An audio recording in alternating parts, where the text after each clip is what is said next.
సామాజికంగా, ఆర్థికంగా, రాజకీయంగా, ఉద్యోగరీత్యా వివక్ష లేకుండా ఉంటున్నామంటే దానికి కారణం బిఆర్ అంబేద్కర్ అని, బిఆర్ అంబేద్కర్ జయంతిని దేశవ్యాప్తంగా జరుపుకుంటున్నామని వైఎస్ఆర్సీపీ రాష్ట్ర ప్రధాన కార్యదర్శి గడికోట శ్రీకాంత్ రెడ్డి అన్నారు.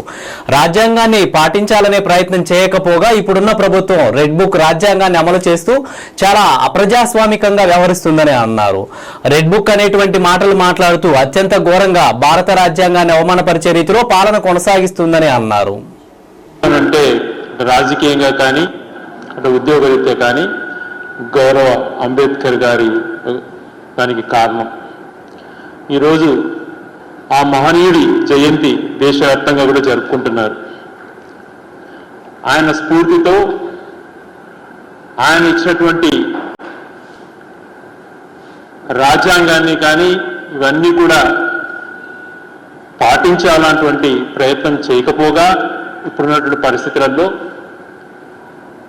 చాలా అప్రజాస్వామ్యంగా వ్యవహరించేటువంటి పరిస్థితిని మనం గమనిస్తున్నాం. కొత్త కొత్త పేర్లతో మేము అధికారులకు వస్తే రెడ్ బుక్ పాలన అమలు చేస్తాం,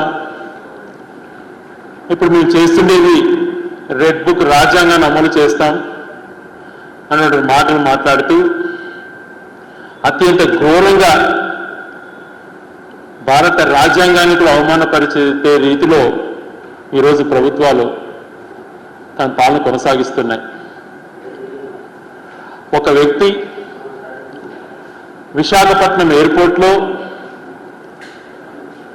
మాజీ ముఖ్యమంత్రి అప్పుడు ప్రతిపక్ష నేత అయినటువంటి వైఎస్ జగన్మోహన్ రెడ్డి గారు పాదయాత్రలో భాగంగా ఎయిర్పోర్ట్కి వచ్చినప్పుడు అక్కడ ఏ రకంగా ముందస్తు ప్రణాళికతో హత్యాయత్నం జరిగిన అంశం అందరికీ కూడా తెలుసు. వాడినటువంటి ఆయుధం దగ్గర నుంచి వాళ్ళు ఏ రకంగా తనను అంతమొందించాలా అన్నటువంటి ప్రణాళిక రూపొందించారో ఆ రోజు మనం చూసాం. శ్రీనివాసరావు అనే వ్యక్తి ఆ ప్రయత్నం చేశాడని కూడా మనకందరికీ తెలుసు. అతను చేసినటువంటి తప్పును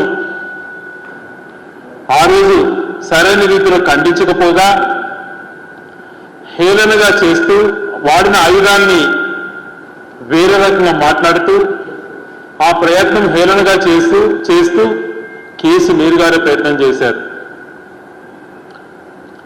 అప్పుడు ఎన్నికల సమయంలో కానీ మన ఎన్నికల సమయంలో కానీ వాళ్ళ ఇంటికి టీడీపీ నాయకులు వెళ్ళటం, ఈ రోజున గౌరవ మాజీ ఐపీఎస్ అధికారి అయినటువంటి ఏపీ వెంకటేశ్వరరావు గారు ఆయన ఇంటికి వెళ్ళటం, ఆయనతో ముచ్చటించడం, అతనితో చర్చలు జరపటం ఎంతవరకు సమంజసం? హేటెడ్ రాజకీయాలకు తెరదిద్దుతున్నారు. వీళ్ళంతా ద్వేషించే రాజకీయాలు తీసుకొస్తున్నారు.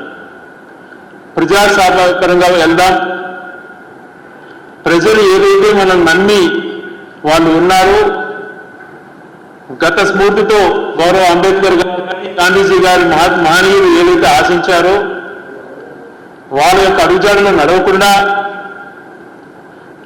ఎవరైతే ప్రతిపక్షంగా ఉన్నారో వాళ్ళు టార్గెట్ చేసుకుంటూ వ్యక్తిత్వ హననాలకు పాల్పడుతూ టార్గెట్ చేస్తూ ఇటువంటి ప్రయత్నాలు చేస్తుండడం సమంజసమా?